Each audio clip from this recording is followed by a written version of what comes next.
Olá você, tudo bem? Seja muito bem-vindo ao aluno LAC. Aqui é o professor Mohamed, professor de Física. E hoje a nossa aula vai ser sobre acústica. A gente vai discutir fenômenos ondulatórios relativos ao som. Então a gente já teve lá as aulas sobre ondas sonoras, a gente já discutiu quais são os fenômenos ondulatórios. A aula de hoje é especificamente sobre essa onda especial que é a onda sonora. Que ela tem as suas peculiaridades, está presente na nossa vida, eu estou usando ela agora para conversar com vocês, portanto ela merece uma aula toda especial, ok? Então vamos lá, primeiro vamos entender o que é acústica. É o segmento da física que é responsável pelo comportamento das ondas sonoras audíveis. Então o que interessa é o que nós conseguimos ouvir, porque existem sons que nós não conseguimos captar e isso não é da nossa conta. Tudo bem? Frente aos diversos fenômenos ondulatórios. Então, todos aqueles fenômenos que a gente estudou, eles podem ocorrer com o som também. Reflexão, refração, difração, interferência, tudo isso a gente consegue fazer. Onda sonora. O que é uma onda sonora? Uma onda sonora é uma onda mecânica, ou seja, ela depende de meio material para se propagar. Ela é uma onda longitudinal, ela vibra na mesma direção em que se propaga, e é uma onda tridimensional. Lembra que as ondas sonoras elas não podem ser polarizadas, porque elas vibram na mesma direção em que elas se propagam, ok? Com relação à velocidade do som. A velocidade do som, assim como a velocidade de qualquer outra onda, depende das condições do meio em que ele vai se propagar. O som ele pode se propagar no sólido, nos líquidos e nos gases. Então aqui, por exemplo, aqui eu tenho uma tabela que relaciona a velocidade do som em relação ao meio e à temperatura, porque a temperatura influencia no meio. Para você ter uma ideia, a velocidade do som no ar a 20 graus Celsius é de 340 metros por segundo, na água a 0 graus Celsius é de 1.500 metros por segundo e no ferro a 0 graus Celsius nós temos 4.480 metros por segundo. Lembre-se que a velocidade do som ela é maior no sólido do que nos líquidos e por último é que nós temos a velocidade do som nos gases. A temperatura também influencia na velocidade do som. Aqui eu tenho essa fotografia desse avião Concorde. E ele parece que ele está voltando a operar, ele é chamado de avião supersônico. Um avião supersônico é um avião que consegue ultrapassar a barreira do som, consegue ultrapassar a velocidade do som. Então, se a gente tiver numa temperatura de 20 graus Celsius, um avião supersônico é aquele que se move com uma velocidade superior a 340 metros por segundo. 340 metros por segundo vai dar aproximadamente 1.200, 1.200 e poucos quilômetros por hora, tá ok? Então, a velocidade do som, lembre-se, depende do meio de propagação. Quando eu estou falando do som, bom, eu ouvi alguma coisa, eu preciso ter um ouvido bom, um ouvido saudável, então a gente tem alguns elementos do ouvido que a gente tem que conhecer. Primeiro, essa parte do ouvido é a parte do ouvido externo, né? Essa aqui é a nossa orelha externa, o ouvido externo. Aqui nós temos o meato acústico externo. Aqui nós temos três pequenos ossinhos, o martelo, a bigorna e o estribo. E aqui nós temos o caracol e o labirinto. Isso é o que eu preciso para entender como é que funciona para nós conseguirmos perceber o som. Então olha só, o ouvido externo ele é responsável por captar o som. Então a onda sonora chega até ele capta. Depois o tímpano leva o som para o ouvido médio, onde nós temos o martelo, a bigorna e o estribo. O som chega no ouvido interno e é amplificado de 30 a 60 vezes. E as terminações nervosas se comunicam com o cérebro para que você consiga efetivamente ouvir o som. Então veja o que acontece. A onda sonora chega até o seu ouvido, ela chega até esse tímpano, o tímpano vibra, movimentando esses três ossinhos, o martelo, a bigorna e o estribo. Isso estimula o seu caracol que leva esse pulso elétrico até o seu cérebro. E aí o seu cérebro transforma esse pulso elétrico em uma onda eletromagnética para o seu cérebro conseguir perceber o som. Então esse conjunto, todos esses membros do seu ouvido, eles transformam o som, que é uma onda mecânica, numa onda eletromagnética, que vai para o seu cérebro, para você conseguir perceber o som. Então lembre-se, o som é uma onda mecânica. O meu cérebro consegue transformar esse estímulo mecânico num pulso elétrico que vai para o meu cérebro, ok? Agora aqui cuidado, atenção. A altura do som. O que é a altura do som? Quando a gente fala de altura, eu tenho certeza que você, assim como a maioria das pessoas, vai pensar, a altura do som tem a ver com volume? Não. Cuidado. O que é a altura do som? A altura do som é a qualidade do som que permite nos diferenciar o som grave do som agudo. E o que é um som grave e um som agudo? Som grave é som de baixa frequência. Som agudo é som de grande frequência, som de alta frequência. Dependendo da faixa de frequência que o som é produzido, nós seres humanos não conseguimos captar. Por exemplo, as ondas de terremoto eu não consigo ouvir. Essa é a nossa faixa de audição, tá? A gente vai estudá-la mais daqui a pouquinho. Mas, por exemplo, a faixa de audição do pombo é bem maior do que a nossa. Então por isso que a gente chega perto do pombo, você não fez barulho nenhum, mas o pombo sai. E você não percebeu o barulho, mas ele percebeu. Camundongo, ele consegue captar sons com uma faixa de frequência diferente da nossa. Cada animal consegue captar uma faixa de frequência diferente. Isso aqui é interessante, ó. As ondas sonoras do terremoto. O terremoto, ele acontece numa faixa de frequência, ele provoca um som que nós não conseguimos perceber. Só que vários animais conseguem perceber. Quando deu aquele tsunami na Ásia, houveram vários animais que estavam na África, mas perceberam o som e fugiram para regiões de grande altitude. Ok? Com relação ao som, nós temos uma faixa de som específica, a qual nós conseguimos ouvir. A faixa de som que nós conseguimos ouvir, ela vai de uma frequência específica, de 20 Hz até 20.000 Hz. Tudo que tiver abaixo de 20 Hz, eu classifico como infrassom. Tudo que tiver acima de 20.000 Hz, eu classifico como ultrassom. Então lembre-se, ó, som alto é um som agudo, som de grande frequência. Som baixo é um som grave, é um som de baixa frequência. Tudo bem? Por exemplo, o gatinho-leão. Leão emite um som de baixa frequência, gatinho emite um som de alta frequência. Geralmente a voz dos homens ela é mais grave, ou seja, ela tem uma baixa frequência, e das mulheres é mais aguda, ela tem uma maior frequência. E o porquê que o som agudo ele incomoda mais do que o som grave? Quando você tem um som agudo, você tem uma onda vibrando com maior frequência. Então você estimula muito mais o teu ouvido nesse pulso elétrico. Se eu estimulo muito mais o meu ouvido, porque eu estou recebendo mais energia, acaba incomodando bastante. Por isso que aquele som agudo, tipo quando o professor na tua época de colégio riscava o quadro e fazia aquele barulho, aquilo incomodava tanto. Era um som muito agudo, ok? Beleza então. Agora aqui, ó, intensidade sonora, outra qualidade fisiológica. O que é intensidade sonora? Bom, a intensidade sonora tem a ver com a quantidade de energia que o som transporta consigo. Porque lembra que o som é uma onda mecânica, transporta energia sem transportar matéria. Definição, é a quantidade de energia sonora que atravessa a unidade de área de uma superfície disposta perpendicularmente à direção de propagação na unidade de tempo. Professor, como assim? A intensidade sonora nada mais é do que a potência que o som é capaz de produzir sobre a área por onde o som vai se propagar.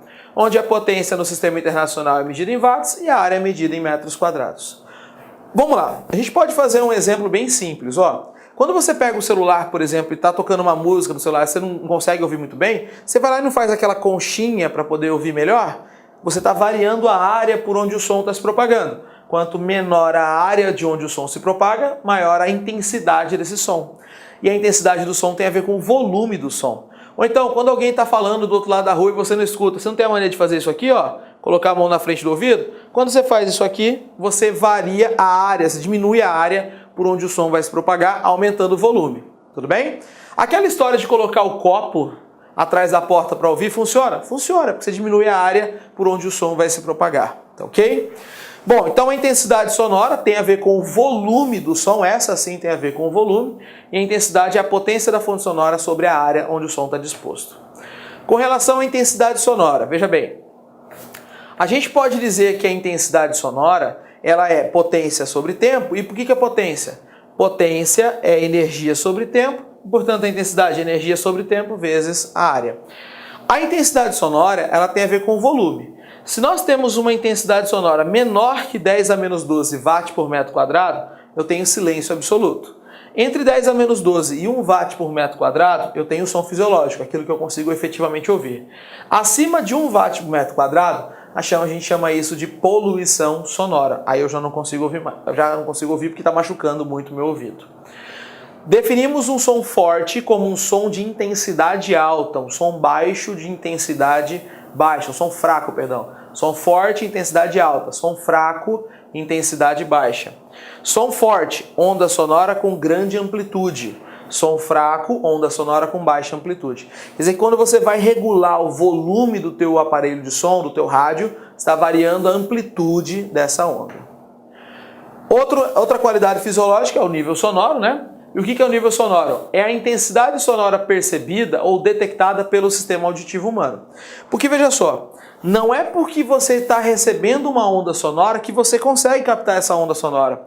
Você deve ter assistido a televisão com alguma pessoa de idade ao seu lado. O volume para você pode até estar legal, mas para a pessoa do seu lado já não está legal, porque o ouvido dela não consegue captar o som da mesma maneira que o teu. Então, o nível sonoro tem a ver com a qualidade que permite determinar o quanto de som efetivamente o teu ouvido capta. Então, é a intensidade sonora percebida ou detectada pelo sistema auditivo humano. Essa intensidade, para o teu concurso, o seu nível sonoro ele pode ser dado pela seguinte maneira.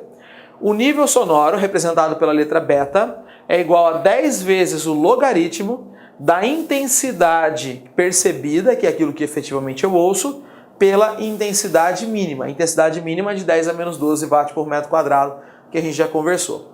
Esse nível sonoro ele é medido em sistema internacional em decibel, em homenagem a Graham Bell.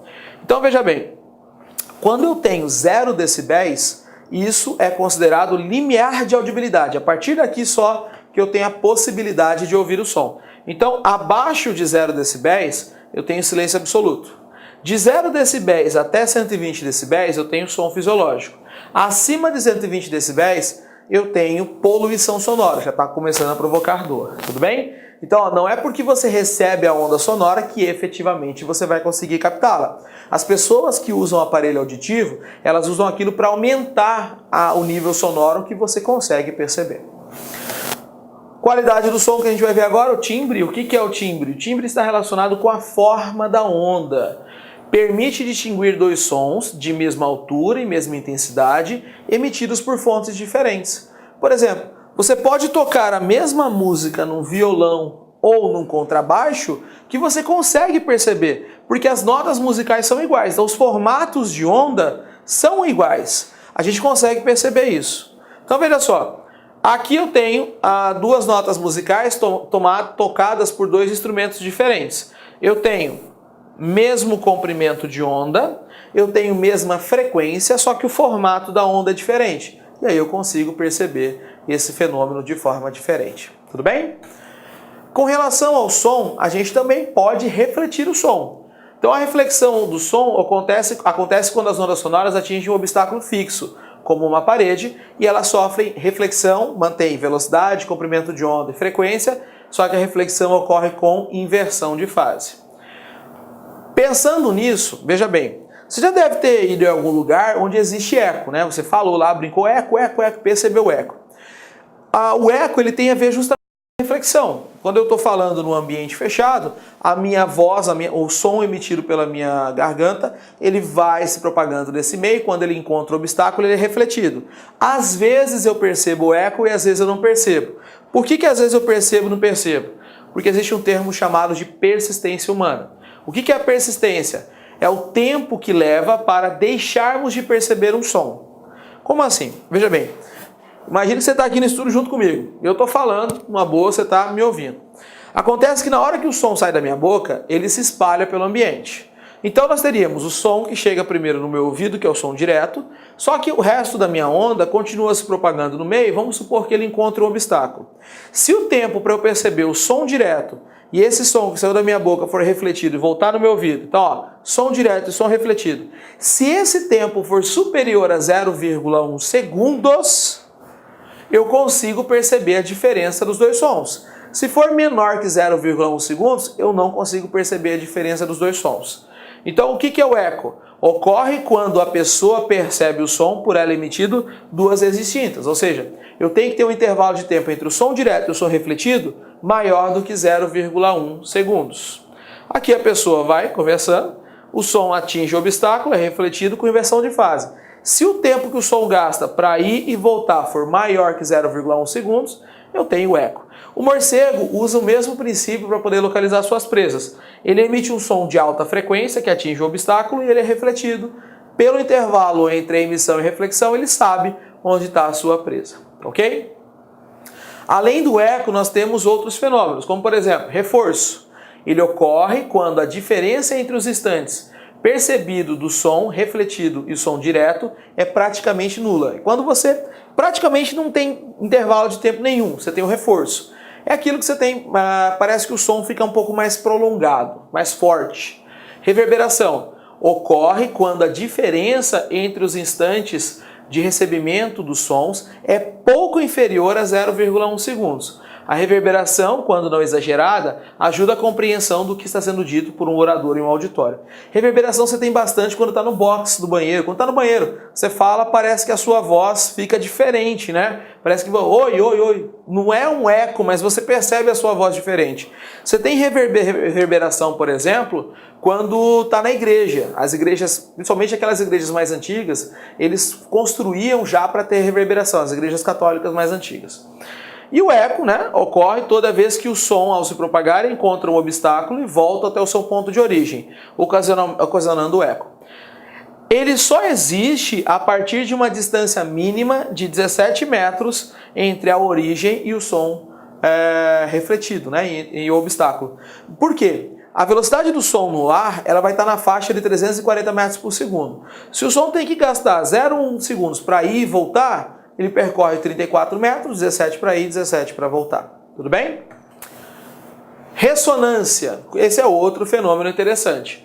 Quando a gente tem o que é a ressonância? Bom, cada material ele está vibrando, toda matéria ela está vibrando. E acontece que toda matéria tem uma frequência natural de vibração. É um modo natural de vibração. Então a ressonância acontece, por exemplo, quando você bate um diapasão em um determinado material. Esse diapasão vibra na frequência do material. E aí tu consegue perceber a frequência natural, ok?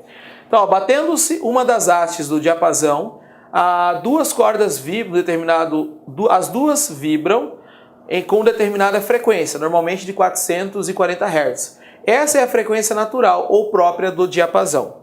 Todos os corpos possuem uma frequência própria, um prédio, uma pessoa.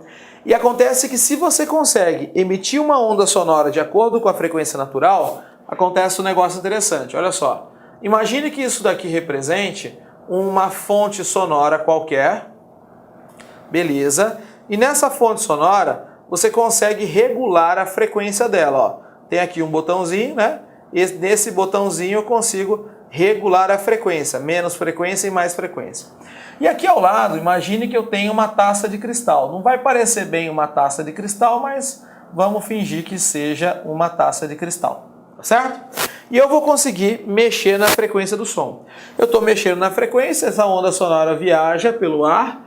Vamos supor que eu chegue num determinado momento em que essa frequência da fonte, veja bem, que essa frequência da fonte, ela seja igual ou muito próxima da frequência natural dessa taça, por exemplo.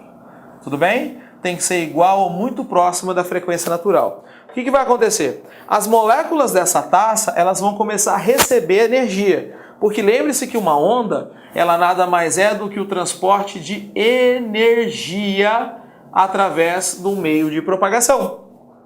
Recebendo essa quantidade de energia, as moléculas que formam a taça, elas vão começar a ganhar energia, elas vão fazer alguma coisa com a energia e elas vão começar a vibrar. Você já deve ter visto em algum programa de auditório a pessoa gritando para poder quebrar essa taça. Então, no momento em que a frequência da taça a frequência da fonte for muito próxima à frequência natural dessa taça, a gente diz que elas vão entrar em ressonância. Eu vou ter um transporte de energia da fonte para a taça, as moléculas vão começar a se agitar, até o momento em que essa taça vai rachar, ela vai entrar em colapso e ela vai quebrar. Tudo bem? Esse fenômeno da ressonância, ele já aconteceu várias vezes na história da humanidade de forma catastrófica. Tem uma das vezes, isso foi até filmado, que é o acidente de Tacoma. Nós temos aqui a ponte de Tacoma. Então, a ponte de Tacoma, ela foi uma ponte construída na cidade de Tacoma, no século passado, nos Estados Unidos, e essa ponte, ela entrou em ressonância com o vento que estava logo abaixo.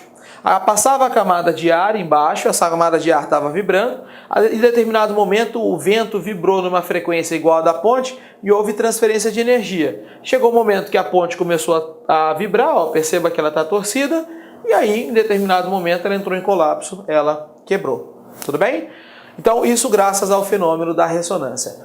Vou colocar para vocês um vídeo agora, vou cortar a minha aula só para mostrar o vídeo para vocês, da ponte de Tacoma. Dá uma olhadinha aí. Como eu disse para vocês, aqui está o vídeo da ponte de Tacoma, ele está no YouTube, se você quiser depois você dá uma olhada, é só digitar ponte de Tacoma. Então essa ponte de Tacoma, ela no dia 7 de novembro de 1940, ela entrou em ressonância com o vento que passava logo abaixo dela. E olha como essa onda começa a vibrar, como essa ponte começa a vibrar. E por que ela não racha imediatamente? Porque todas as moléculas que formam essa ponte, elas estão vibrando com a mesma frequência. Você tem o mesmo modo de vibração. Vibrando da mesma maneira, a estrutura da ponte tentou se manter intacta. E ela tentou, na verdade ela vibrou por certo tempo.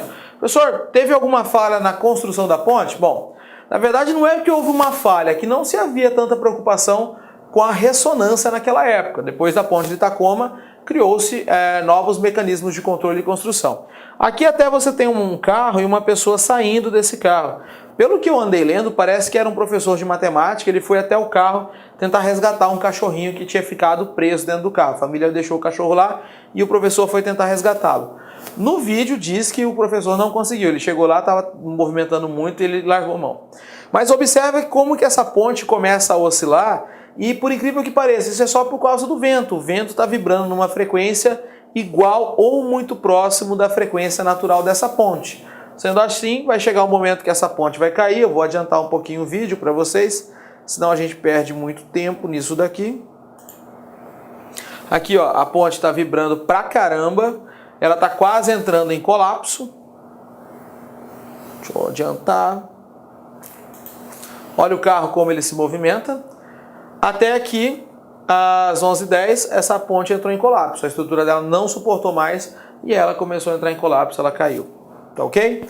Se você for pesquisar na internet, tem bastante coisa falando sobre a ponte de Tacoma, tá ok? Tem bastante coisa falando sobre a ponte de Tacoma. Qualquer coisa, você dá uma olhadinha lá depois com mais calma. Beleza? Gente, ó, eu espero que você tenha gostado da aula. Existe mais um outro tópico, mais um tópicozinho sobre acústica que a gente vai falar. Próxima aula a gente vai falar sobre tubos sonoros e efeito Doppler, ok? Vejo vocês na próxima aula. Tchau, tchau, um abraço. Até mais. Olá, meus amigos, minhas amigas, sou o professor Luiz Antônio Carvalho. Estou aqui para convidar vocês a conhecerem a nossa super proposta pedagógica para o concurso da PRF 2018-2019. Aqui na La Concurso você pode ter certeza que é o melhor custo-benefício do mercado para esse concurso. Apenas 10 parcelas de R$25 você vai ter um curso completaço, super atualizado, ponto a ponto do edital. Professor, quanto que é mesmo? 10 parcelas de R$25 e digo para vocês, a qualidade das nossas videoaulas é do professor que você acabou de assistir. Nós não temos professores medianos, nós temos professores sempre top de linha, professores bastante experientes, que eu tenho certeza que vai ajudar vocês. Bacana? Então, convido vocês aí a estudar aqui na La Concursos. Quer se matricular? Clique aqui embaixo, tem um link para você fazer sua matrícula, que é algum esclarecimento. Nós temos aqui também um link, você vai falar no WhatsApp da nossa empresa lá, com uma das meninas do nosso atendimento. Bacana, meus amigos? Espero vocês aqui na La Concurso. Ah, detalhe, de segunda a sábado, todos os dias, às 9 horas, nós temos aí uma live de um assunto importante sobre a PRF. Tudo bem, pessoal? Espero vocês. Um forte abraço. Fui. Tchau. Clique lá